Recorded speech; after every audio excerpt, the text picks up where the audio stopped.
13 mars 2016, 13h. Sur la plage de Grand Bassam, à une trentaine de kilomètres d'Abidjan, l'ambiance des jours ensoleillés. Des rires, de la musique, des jeux dans la mer bleue. Soudain, des tirs. Des individus armés ouvrent le feu. Sur leur passage, plusieurs corps s'écroulent inertes.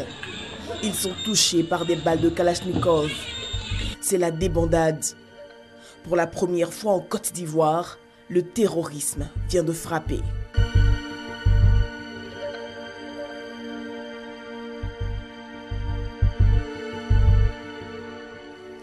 Christian Takpa est le propriétaire du restaurant Canaan. C'est ici, à l'entrée de son réceptif, que la première victime des terroristes est tombée. Ils sont sortis de ce trou. Qu'est-ce qu'il y a derrière? Il y a un restaurant, le Zion Rock. Ils ont mangé. C'est après qu'ils ont fini de manger vers environ midi, 13h, qu'ils ont fait la première sommation vers chez nous ici. Deuxième tir, c'est le client qui sortait de chez moi, il l'a battu. Les terroristes poursuivront leur progression sur la plage. On était là avec des Américains, on bavardait quand on a entendu tirer. Les gens avaient pensé au départ que c'était des pétards. En fait, moi je leur ai dit, ce n'est pas des pétards, hein, parce que moi je fais l'armée. Ils sont venus de l'autre côté, de l'autre hôtel là-bas, en tirant.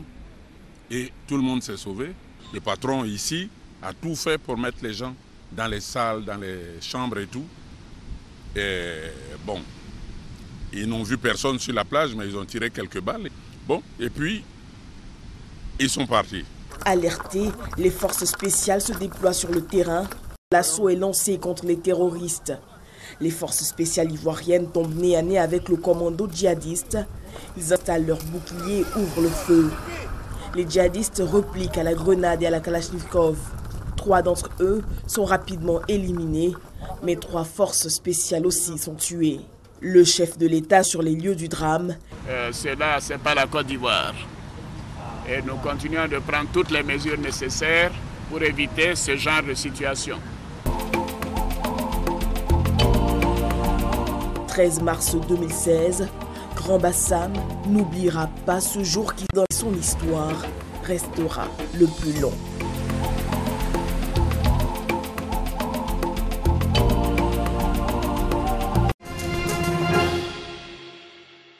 Il se nomme Kounta Dalla, le principal suspect recherché dans l'enquête sur l'attaque de Grand Bassam qui a fait 19 morts et plusieurs blessés le 13 mars dernier. Des complices ayant prêté main forte à l'homme ont été arrêtés. 16 personnes dans le cadre de cette attaque-là ont été déjà conduites devant les juridictions, ont été inculpées par le magistrat instructeur et qui a également inculpé 2 personnes. Donc aujourd'hui, nous sommes à 18 personnes inculpées qui sont actuellement dans nos maisons d'arrêt et de correction. Ces personnes sont inculpées pour assassinat, tentative d'assassinat, d'actes de terrorisme, détention illégale d'armes et de munitions de guerre, recel de malfaiteurs, coups et blessures volontaires par arme à feu. Suite aux investigations, 3 personnes ont été identifiées comme ayant fourni la logistique d'attaque. Visées par des mandats d'arrêt internationaux, 2 d'entre elles, dont Ibrahim Ould Mohamed et Midi Sodak Diko, ont été appréhendées par les autorités maliennes. Seul continue de courir Kounta Dalla, présenté comme le cerveau des attaques de Grand Bassam. Nous avons eu accès à sa carte nationale d'identité, mais nous savons également, comme AQMI a revendiqué l'attaque de Grand Bassam, nous savons qu'il fait partie de cette branche-là. Il a été logé par des personnes, on lui a fourni le gîte, le couvert, il allait en repérage des lieux, il a vraiment pris le temps d'identifier les sites d'attaque, de faire venir les combattants qui sont passés à l'action. Il a bénéficié de plusieurs complicités parce que ces derniers ont eu, à un moment ou à un autre, des coups de fil téléphoniques avec lui, ont eu des contacts avec lui, lui ont fourni toute la logistique qu'il fallait. Mais il faut reconnaître que ce Kounta est venu lui-même avec également les armes qui ont servi. Alors que se multiplient les fouilles systématiques à l'entrée des centres commerciaux, des administrations et autres lieux très fréquentés, le procureur de la République appelle à la vigilance. Autre point de l'enquête, la collaboration étroite entre le FBI, des spécialistes allemands, français et Interpol.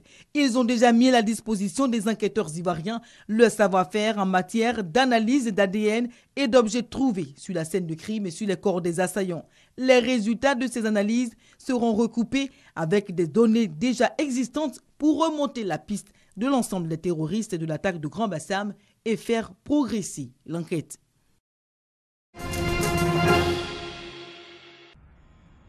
Avec plus d'un siècle d'existence, la francophonie compte aujourd'hui 77 États membres. Au nombre de ces pays, la Côte d'Ivoire. La question de l'intérêt des pays, notamment la Côte d'Ivoire, a appartenu à l'organisation, a toujours taraudé les esprits. La francophonie, c'est l'ensemble des pays qui ont pour partage le français. On n'a pas besoin forcément de parler le français, il suffit seulement d'avoir l'amour du français. La francophonie, on peut dire que c'est un espace qui regroupe les pays qui parlent le français. Ils gagnent en échange culturel. L'importance de l'espace francophone bien ancré dans l'imaginaire. Ils sont cependant nombreux à ignorer encore la notion même de francophonie. Bon, moi, je ne suis pas au courant de quelque chose de la francophonie. Je ne suis pas au courant, je ne connais rien dedans même. Oui, je sais qu'il y a France dedans, il y a tout ça dedans, mais... La francophonie, plutôt l'ensemble des pays d'expression francophone. Chaque année, la Côte d'Ivoire, en phase avec la communauté francophone, célèbre la journée internationale de la francophonie. Et selon la secrétaire de la Commission nationale de la francophonie, la Côte d'Ivoire a tout à gagner à cet espace. La Côte d'Ivoire gagne pour toute sa société des bénéfices énormes pour les jeunes, pour les enfants, pour les étudiants. Je prends l'exemple de la culture. Nous savons qu'en Côte d'Ivoire, nous avons un des programmes les plus importants de la francophonie. Les stratégies qui sont mises en place aujourd'hui, jeunesse ou économiques, vont au bénéfice de la Côte d'Ivoire. Pour le ministre Maurice Bandaman, appartenir à la francophonie est une chance pour la Côte d'Ivoire qui abritera bientôt les 8e Jeux de la francophonie.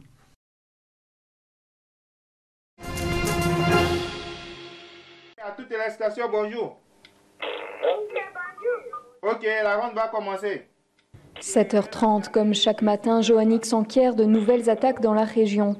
L'organisation Invisible Children a pourvu les chefs de village du sud-est de la Centrafrique d'un système de radio et de téléphone satellite. Soudain, ils ont pillé tous les magasins. Pillage des magasins, ok.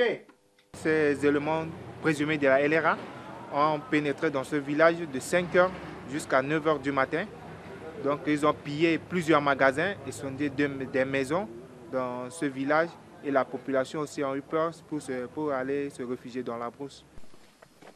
Aussitôt, l'alerte est transmise aux villages alentours. 3 contingents, l'armée ougandaise sous la bannière de l'Union africaine, une unité d'élite américaine et des soldats centrafricains sont déployés ici pour contrer les miliciens de la LRA, armée de résistance du Seigneur. La traque est lancée. Les transmissions, c'est une arme. Si vous n'avez pas de moyens de communication, vous êtes isolé, comment est-ce que vous allez faire? En plus du système d'alerte, tout un réseau de radios communautaires diffuse des messages destinés à la population, mais aussi aux combattants de la LRA. Sur les ondes, déserteurs et victimes les implorent de rentrer chez eux. Laissez-le là-bas. En allant chercher du fagot, prenez fuite.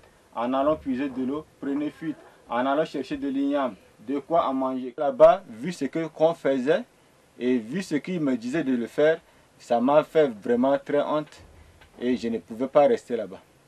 C'est pour cela que j'avais décidé de fuir et arrivé ici, je préfère aussi que les autres qui sont là-bas sortent comme moi. Et la méthode fait mouche. Certains déserteurs ont en effet avoué s'être échappés après avoir écouté ces messages, mais la route est encore longue. Depuis janvier, plus de 200 personnes ont été enlevées par la LRA. C'est plus du double que durant toute l'année 2015.